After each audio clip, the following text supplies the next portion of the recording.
Hi, I'm Sophie. I am 30 years old and I am from England in the UK. I grew up on an estate. Guys would call it the projects in America, I'm sure. But yeah, I grew up on an estate with totally whimsical characters who are still my best friends now. And we sort of taught each other so many things like how to skate, ride a bike and all that sort of stuff. So yeah, it was great. As a child, I was bubbly, quirky, fun. I would dance all the time. I spoke a hell of a lot. And I was sensitive, I would say. Fast forward to now, what am I like as an adult? Fun, bubbly, quirky, still super sensitive. I just pay bills now. Yeah, that's what's changed. Back in 2018, I was referred to see a psychiatrist. We had about 6 sessions, and by the end of them, she said, yeah, you've got BPD. And I was like, excuse me? Yeah, I couldn't believe it for ages, until beginning of 2022. My BPD manifests itself as paranoia, self-harm in various ways, impulsivity, fear of abandonment is a big one. If someone was to put a microphone to my heart, it would say to everyone that I love, don't leave me. BPD at its worst felt like hell. My emotions were just too big for my body to carry, it felt like, and I had to kind of dispel some of that pain and anger through self-harm. I just wanted to leap out of my own skin, basically. I just couldn't stand being me. I wanted to be someone else or not here at all or just sleep for a very long time. I went through a different pathway of treatment. Loads of people go through DBT and I went through MBT, which is mentalizing based therapy. Basically, the main crux of it is wondering what's going on for you and for other people. And you sit with a therapist and you bring whatever's going on in your life at the time, and they sort of ask you, how did it feel for you? And most people will sort of be like, well, that person pissed me off and da-da-da-da, and they'll say, no, but how did it feel for you in your body? What did that feel like? And that was a strange question. I don't think many people know how to answer that because I've trialed it with a lot of people. What's BPD like now? I would say that it's more manageable.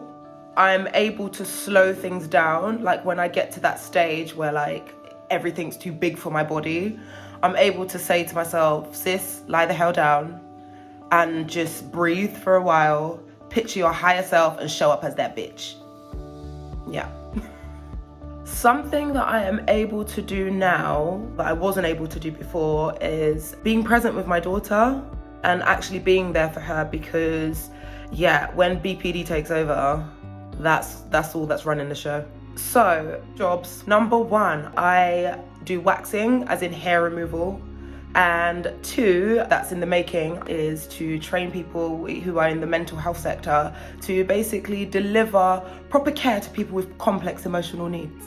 No 2 days are the same for me, and I like it that way because I get bored really easily. I also have ADHD. So yeah, it just makes it hard for me to just tune into one thing and stick to one thing.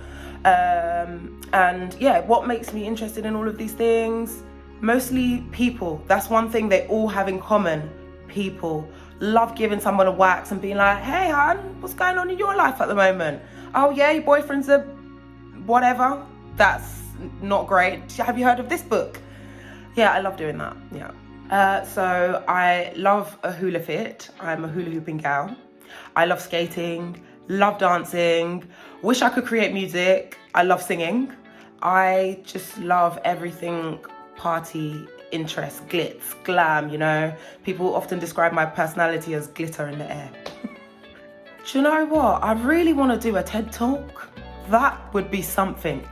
So I could just go on stage and be like, look, Mom, I'm on TED Talk. I made it. I would love to move back to my parents' country, which is Gambia, and own a salon out there. And I'd love to be happy, just genuinely, that is a long-term goal that's worth pursuing, being happy. Yeah. Anyone that is struggling with BPD symptoms, I'm talking to you. It's a long road, it's a slow road, but stick at it. Sometimes it will be dark and crazy and you'll feel like, why the hell am I even doing this? But it really is beneficial to get your treatment. If you need medication, do that. Lean on community. Call like any sort of mental health crisis lines that you need to. Journal, meditate, and mind your business. So when life gets a bit crazy for me, the one thing I focus on that makes life worth living is my daughter, who is 11 years old. I can't escape the earth because she's etched on my eyelids. Every time I'm like, oh, I need to escape. So that's what keeps me going, to basically not cause her any trauma and to live out the best days of my life, which are yet to come, I believe. And to live out the best days of her life as well. Maybe some grandkids, you know, see her go to college and turn 18 and all those big milestones. But if there's one thing I would want people to know about me, I'm building confidence, actually. I'm this larger than life character, but I'm just mushy inside and can be quite introverted, actually. And my feelings are hurt very easily, but I just pass everything off as a joke. So yeah, I'd want people to know that, but be gentle with me.